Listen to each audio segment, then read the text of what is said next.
Täältä alkaa sitten Merirosvo Radion haastattelut.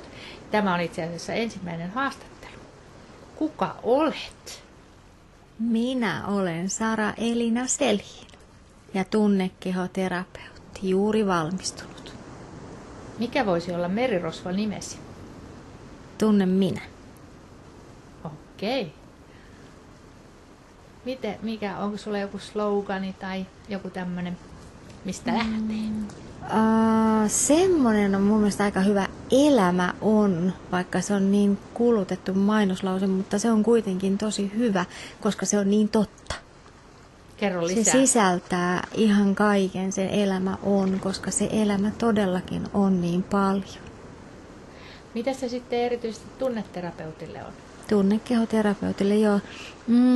Se on koettua elämää ja siitä sitten siilautuu se, minkä voi antaa eteenpäin ihmisille, jotka haluaa tulla kokemaan, mitä tunnekehoterapia on. Nyt mä haluaisin kysyä, että minkälaisilla vesillä sä oot seilannut? Mä oon seilannut kaikenlaisilla vesillä. Mä oon seilannut ihan hirveässä myrskyssä. Ja sitten välillä on myöskin rasvatyyntä. Ihan kaikkea siltä väliltä. Mitkä on merirosvolle tärkeitä asioita myrskyssä? Pitää kovaa kiinni. Mutta myöskin sitten toisaalta siinä pitää pysyä virran mukana.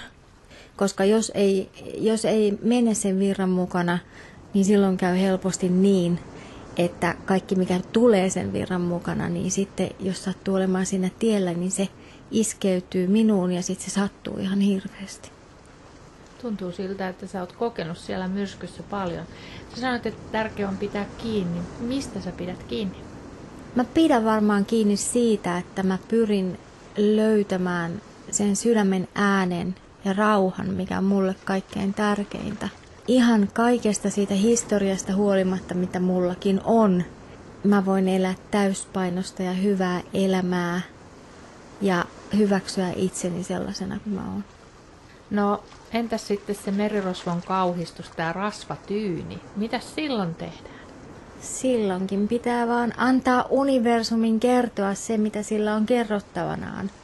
Eli aina löytyy sanoma, kun vaan hiljentyy kuuntelemaan. Hienosti sanottu. No hei kuule, nyt tätä kuuntelee sitten ihmiset, merirosvot ja maakravut. Mistä sut tavoittaa, Sara? Mulle voi laittaa sähköpostia. Mailiosoite on tällä hetkellä saraelina@gmail.com. Ja kyllä mut tavoittaa ihan puhelimitsekin. Puhelinnumero on 044 369 8882. Okei, ja sitten vielä jotain tähän loppuun. Mitä sä haluat sanoa niille, jotka kuuntelee tätä? Niin, mä uskoisin, että tärkein asia sydämessä olevan rauhan lisäksi on se, että oppii rakastamaan itseään, koska se on ainut tie siihen, että voi rakastaa niitä lähimmäisiään. Kiitos tosi paljon tästä haastattelusta.